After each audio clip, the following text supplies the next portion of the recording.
ఇప్పటి వరకు స్వతంత్ర భారతదేశంలో ఒక్క బీసీ కూడా ఉపరాష్ట్రపతి కాలే. మొట్టమొదటిసారిగా ఎన్డీఏ కూటమి ఒక బీసీ బిడ్డను రాధాకృష్ణన్ను ఉపరాష్ట్రపతి అభ్యర్థిగా తీసుకొస్తే కౌంటర్గా కాంగ్రెస్ పార్టీ రెడ్డి సామాజిక వర్గం అభ్యర్థిని తీసుకొచ్చి పెట్టింది. దానికి రేవంత్ రెడ్డి గారు ఇచ్చేటువంటి ఫ్లేవర్ ఏంటంటే తెలుగువాడి ఆత్మగౌరవం, యువన ఆత్మగౌరవము, యువనకు ఆత్మగౌరవము. జాబితాలో మా ఓడు ఉంటే కదా మాకు మంచి జరిగేది. ఒక్క బీసీ బిడ్డ నిలబడతా ఉంటే రేవంత్ రెడ్డి గారు ఏం చెప్పాలి ప్రెస్ మీట్ పెట్టి అనంటే, ఎస్ మొట్టమొదటిసారిగా ఒక బీసీ బిడ్డకు ఉపరాష్ట్రపతి అయ్యేటువంటి అవకాశం దొరికింది.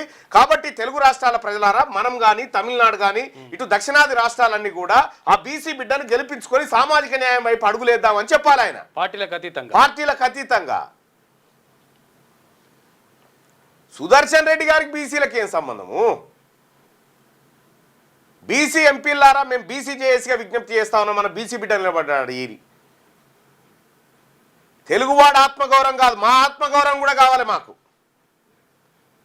ఇక మాకు ఆత్మగౌరవాన్ని రుద్ది తెలుగువాడి ఆత్మగౌరవాన్ని, ఈ ఆత్మగౌరవాన్ని తీసుకుపోయి అక్కడ వేయాలి. నిజంగా వాస్తవానికి ఇక్కడ ప్రజల కోట్లు లేకపోవచ్చు, కానీ ప్రజల్ని అడుగుదాం, లైవ్ చూస్తున్న ప్రజల్ని. ప్రత్యక్ష ఎన్నిక కాదు కాబట్టి ప్రత్యక్ష ఎన్నిక కాదు.